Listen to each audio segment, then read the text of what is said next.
Hey there! Welcome to Everyday English Pod. We spend so much time at work, and a lot of what happens really boils down to how we connect with each other. One of the most fundamental ways that plays out is in the good old one-on-one meeting. That's right. And while they might seem like routine, these meetings are actually packed with opportunities for clear communication, for giving and getting feedback that actually lands, and, for helping folks grow in their careers. What's really interesting is how many different flavors these conversations can have, each revealing something important about how we work together. Exactly. We're going to be looking at a bunch of different one-on-one scenarios today. Think of it like getting a behind-the-scenes peek at conversations between managers and employees. We'll see how they tackle everything from how a project went to what someone's career goals are, even those, tricky team dynamics and the always relevant topic of work-life balance. Yeah, and for you, the listener, this is a chance to really listen in on how these conversations unfold in a business context. You'll pick up on the kind of language that's used and, maybe more importantly, the underlying principles that make these interactions effective things you can apply in your own professional life. Okay, so first up, picture this. A manager and an employee are sitting down to talk about a project that just wrapped up. What's insightful right off the bat is that the manager starts by focusing on what went well. They specifically point to the employee's really strong project management skills. Now, notice how highlighting cross-functional coordination isn't just like a compliment. It points to a valuable skill in navigating organizational silos, which is crucial for project success in complex environments. Right. It wasn't just a general pat on the back. They got into the specifics, mentioning how the employee really brought the marketing and development teams together during that product launch. There was a real concrete example. Which makes the feedback so much more impactful, right? We hear about a specific situation where the employee really facilitated a good dialogue when the marketing and development folks had some conflicting ideas. Ultimately, they found a solution that worked for both sides. That's a sign of some serious mediation skills. Totally. Being able to bridge those gaps and find that common ground is huge. But the conversation doesn't just stay on the positive side. They also start talking about areas where there's room to grow. Exactly. The first thing that comes up is time management, especially when you're juggling a bunch of high-priority tasks at once. It's a pretty universal challenge in a lot of workplaces, isn't it? Oh, for sure. And the manager doesn't just point out the issue. They actually offer some really practical strategies. They bring up the Eisenhower matrix. What's fascinating about the Eisenhower matrix is its simplicity and how effective it can be. It's all about sorting your tasks based on how urgent they are and how important they are. Yeah. This helps you figure out what really deserves your immediate attention versus what can wait or even be, delegated. You're distinguishing between those "my hair's on fire" tasks and the stuff that's actually going to move the needle in the long run. Exactly. It helps you see what's truly important, not just what feels pressing. And then they also talk about time blocking. Time blocking is another one of those techniques that sounds simple but can be a game changer. It's about actually scheduling specific chunks of time for different kinds of work. This helps you minimize jumping between tasks and really focus your energy. It's like intentionally designing your workday. Then the conversation kind of shifts to another area for growth, the employee taking more initiative when it comes to suggesting new ideas. Here's where it gets really interesting. The manager recognizes that the employee is a strong executor, someone who can get things done, but they're encouraging them to step up and contribute their own innovative thinking more often. And I thought the advice on how to do that was spot on, framing your ideas as experiments or pilot projects. That way it doesn't feel like you're proposing some massive overhaul, which can sometimes make people hesitant. It lowers the stakes and makes it easier for others to consider new approaches. That's such a smart way to get around that initial fear of putting yourself out there with a potentially unconventional idea. Yeah, rephrasing it as a learning opportunity makes it much more palatable. From there, they move into setting some goals for the next 3 months. And these aren't just vague wishes. They're actually pretty specific, and you could, measure them. Right. We hear 2 key goals: coming up with at least 2 ideas for improving processes each month and cutting down on overtime hours by 20%. Those are concrete targets you can actually track progress against. And this is important. The manager offers support. It's not just about telling the employee what to do. They're providing the tools and help needed to make it happen. The support includes giving the employee some resources on the Eisenhower matrix and time blocking. And maybe even more importantly, they agree to have brief weekly check-ins to see how things are going. That regular touch point can make a huge difference in staying on track. All right, let's switch gears and look at our second situation. This time, the vibe is a little different. The manager is bringing up some concerns about the quality of reports with an employee. What's really key here is the way the manager approaches it directly, but also in a way that invites the employee to share their perspective. They clearly state the concern and ask what might be contributing to it. And the employee's response is something I think a lot of people can relate to, feeling overwhelmed because their workload has increased. Yeah, this really highlights why it's so important for employees to feel like they can speak up when they're feeling stretched thin. And the manager's reaction is crucial. They immediately start brainstorming ways to better manage the workload together. We hear suggestions like taking another look at project timelines and even thinking about whether some tasks could be shifted around within the team. It shows a willingness to, collaborate on finding a solution. And the focus isn't just on easing the immediate pressure. There's also a suggestion for improving how the employee actually gets their work done, looking at productivity techniques. Specifically, they talk about using project management tools more effectively, and in this case, they mention Trello. What's really practical here is the specific advice on how to get more out of Trello. They talk about having a detailed board structure with swim lanes for different stages of a project. Think of swim lanes as visual categories on your Trello board, allowing you to track a task's progress through different stages. Right, like visualizing the workflow. Exactly. A great way to visualize workflow. They also mention using the calendar view to keep an eye on deadlines. These are actionable tips the employee could start using right away. The conversation then moves to another area that needs attention, keeping stakeholders in the loop. It sounds like the clients have been feeling a little out of touch. That's a really critical part of project management. Making sure your clients are informed builds trust and helps manage their expectations. The solution they land on is putting together weekly status reports. And again, it's not just a vague idea. The manager specifies a concise, bullet point format, aiming for a one-page summary that covers key accomplishments, what's coming up, and any potential roadblocks. They're emphasizing clarity and getting straight to the point. This shows they're thinking about it from the client's perspective. They need quick, easy-to-digest updates. The conversation then touches on professional development. Right. Even with the performance concerns, the manager sees potential and asks about skills the employee would like to work on, which in this case is getting better at analyzing data related to how projects are performing. This shows a commitment to the employee's growth, even while addressing areas that need improvement. The manager offers support by suggesting online courses and even the possibility of getting certified in data analysis. Finally, they set some concrete goals for the next month. These include putting the new status report system in place, using Trello more effectively, starting a data analysis course, and, crucially, making sure the report quality gets better, consistency and depth. These are all really clear steps with a direct link to addressing the initial concerns and helping the employee develop professionally. And scheduling a follow-up meeting in 2 weeks really emphasizes the ongoing support and accountability. Our third scenario takes a bit of a different direction, looking ahead at career aspirations. The manager starts by acknowledging the employee's impressive growth over the past year. This sets a really positive tone for a conversation that's all about the employee's future with the company. The employee shares their interest in moving into a leadership role, either as a team lead or maybe a project manager.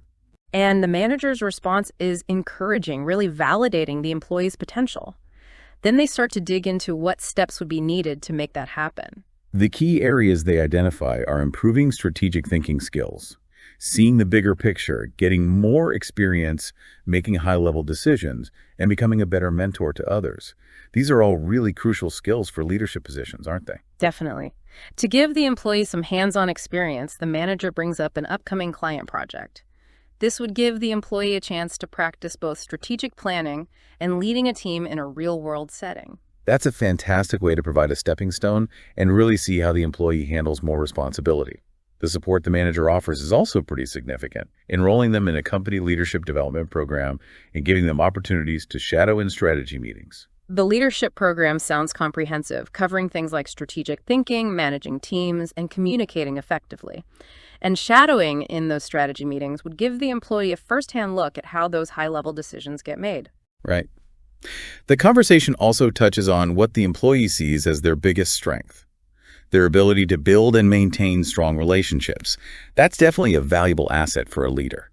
But just like in the other scenarios, they also talk about areas where there's room to develop. In this case, it's getting a better understanding of financial matters, specifically budgeting and how to allocate resources, and also improving public speaking skills. Those are definitely important skills for any leader to have. The manager offers support by suggesting they work closely with the finance team on the next budget cycle and recommending Toastmasters for public speaking. These are really practical resources the employee can tap into. The goals they set for the next 6 months are ambitious, but really focused.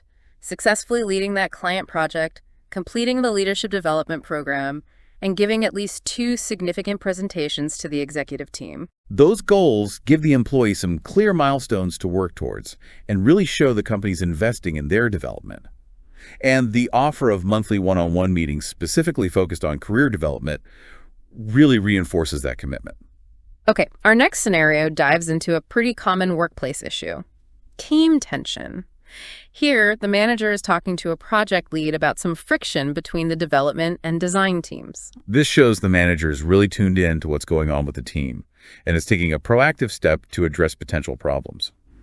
The project lead explains that the tension seems to stem from the 2 teams having, different ways of approaching problem solving. We get a specific example: a disagreement about a new app interface. The design team thought it was innovative, but the development team felt it was too complex to build within the existing timeline.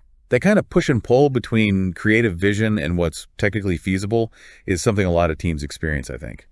The project lead mentions they've tried to mediate, even having separate meetings with each team. Which shows initiative, but the manager wants to dig deeper and understand what's really at the heart of the conflict. Yeah, the underlying issue seems to be a lack of understanding of what each team has to deal with, their constraints and their priorities.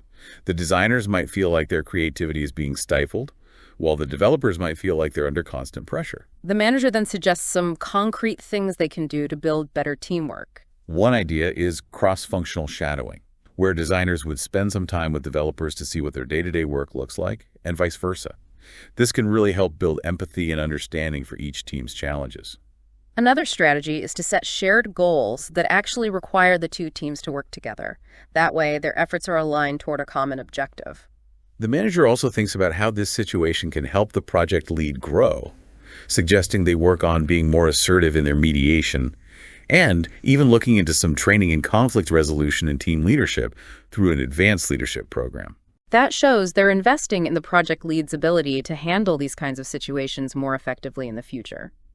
They also give the project lead a really practical action item to start documenting any conflicts that come up, along with how they were resolved, date, description, outcome. Keeping a record like that can help them track progress and spot any patterns in how the teams are interacting. They also talk about preventative measures for future conflicts. These include making sure they have regular cross-functional meetings right from the start of a project and creating a project charter that clearly outlines how decisions will be made and how conflicts will be handled. Finally, the manager offers their ongoing support by saying they'll occasionally join team meetings to just observe and provide feedback, showing their continued commitment to helping the team work better together. Scenario 5 takes a turn to focus on individual well-being, with a manager checking in on an employee who's been putting in a lot of long hours. This really shows a manager who's paying attention to their team's work-life balance and understands that consistently working long hours can lead to burnout.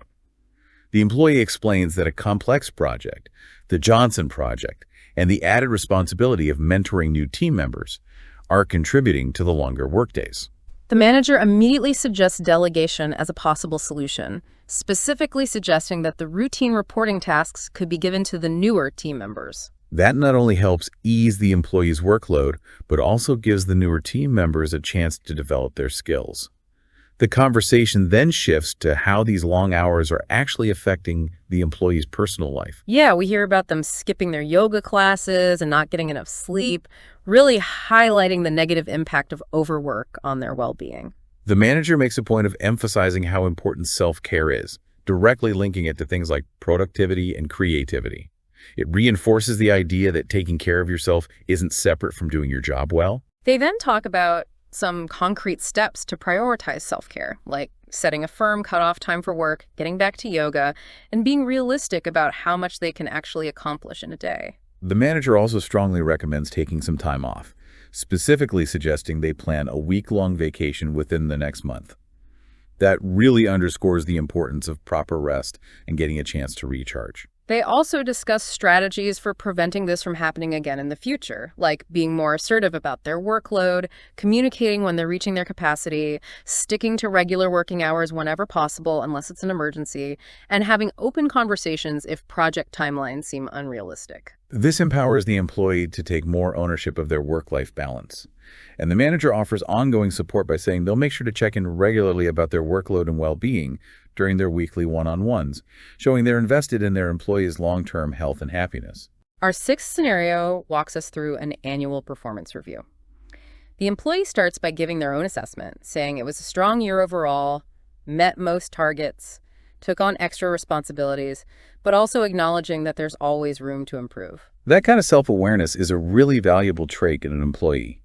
The manager kicks things off by highlighting a significant achievement: consistently high client satisfaction scores. The employee credits this to clear communication and making sure client expectations are managed effectively, really showcasing some key skills.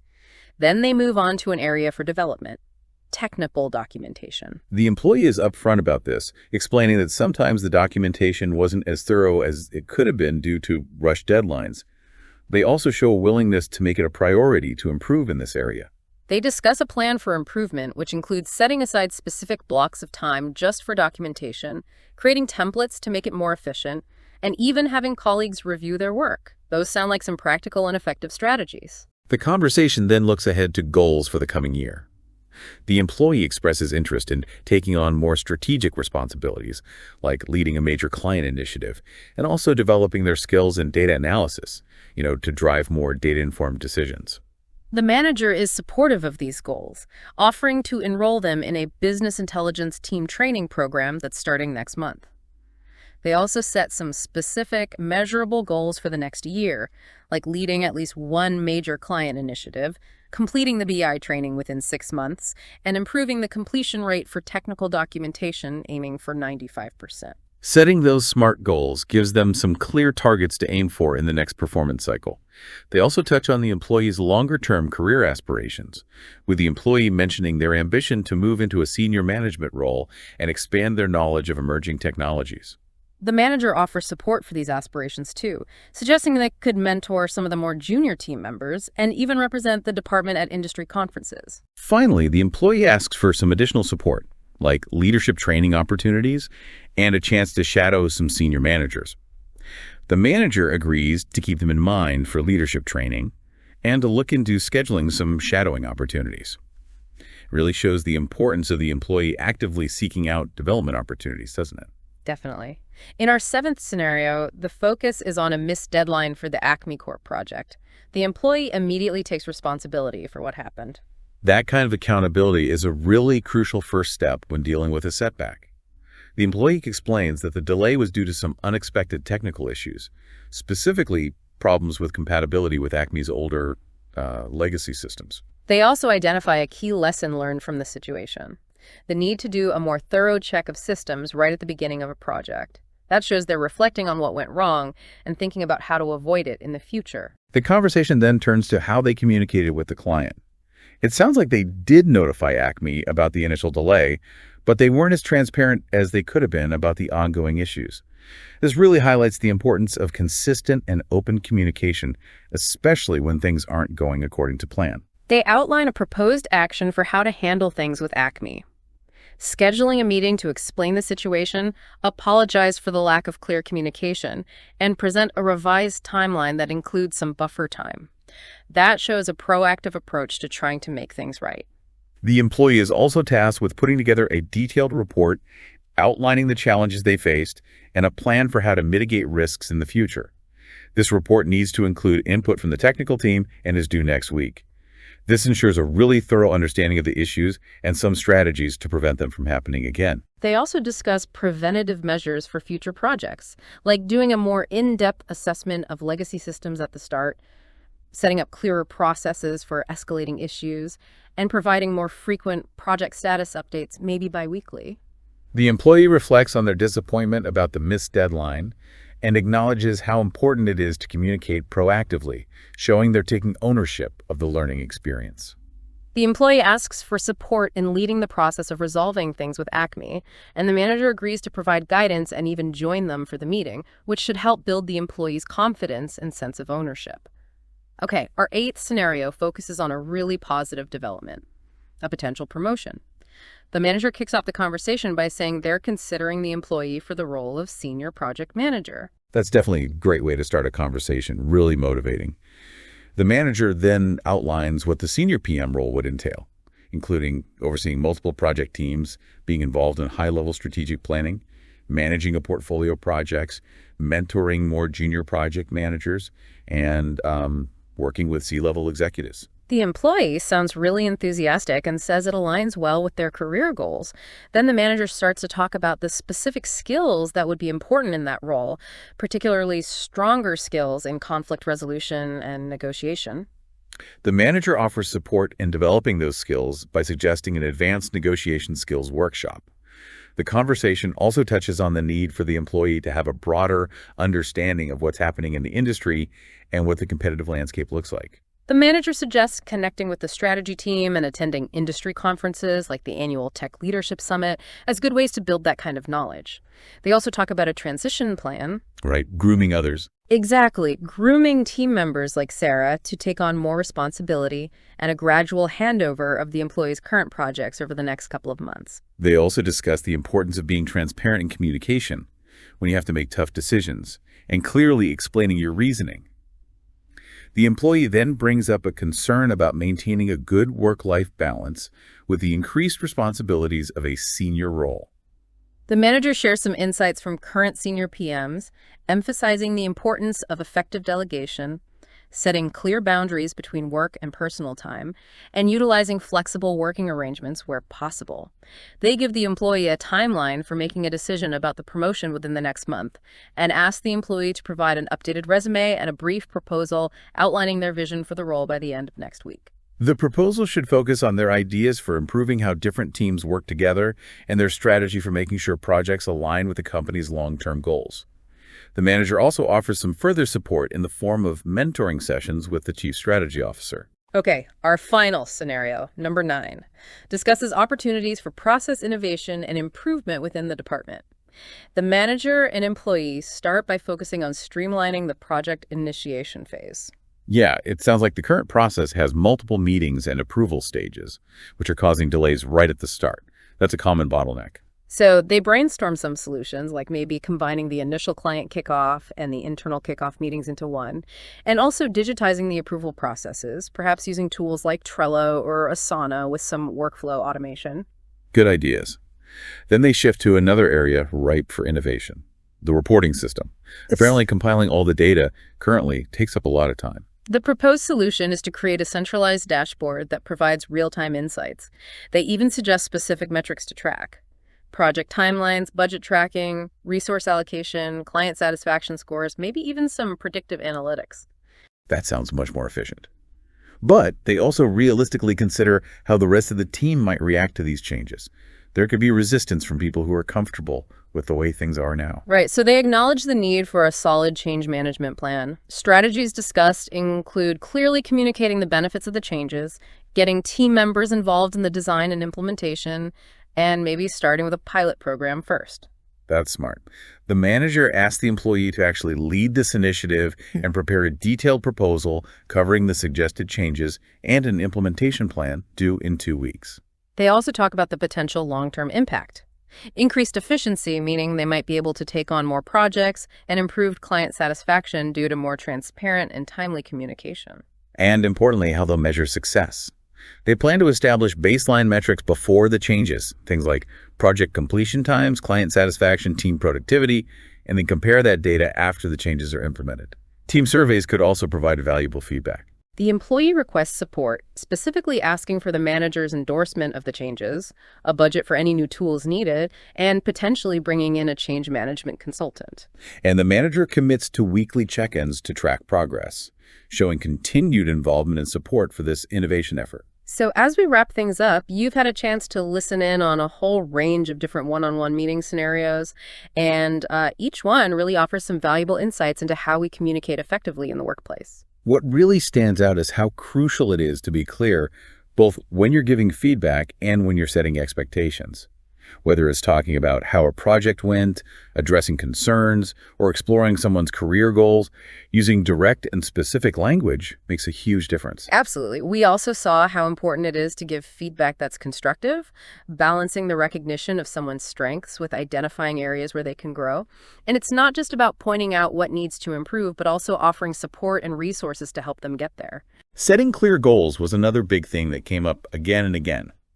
In like almost all of these situations, you saw managers and employees establishing goals that were specific, measurable, and achievable. That gives everyone a roadmap for progress and helps with accountability. And we can't forget about how these meetings are used to tackle challenges, whether it's a project falling behind, tension within a team, or just managing someone's workload. Open communication and working together to find solutions are so essential. The emphasis on professional development was also really notable. You saw managers actively supporting their employees' growth through things like training, mentorship, and offering new opportunities to take on more responsibility. We also touched on how important team dynamics are and the value of helping different groups understand each other better and collaborate more effectively. And of course, the ever-present need to address that work-life balance and make sure employees are doing okay. Ultimately, these one-on-one conversations are really powerful tools for building strong working relationships, helping people develop their skills, and driving positive outcomes in a business setting. Understanding how these interactions work and the kind of language that's used can be incredibly valuable as you navigate your own professional journey. So as you go about your day, maybe think about which of the communication strategies you heard in these scenarios really resonated with you. How could you maybe try out some of those approaches in your next professional conversation? It's all about continuously learning and putting these insights into practice in your own interactions. And remember, Everyday English Pod is here to give you practical insights into how English is really used in all sorts of business situations.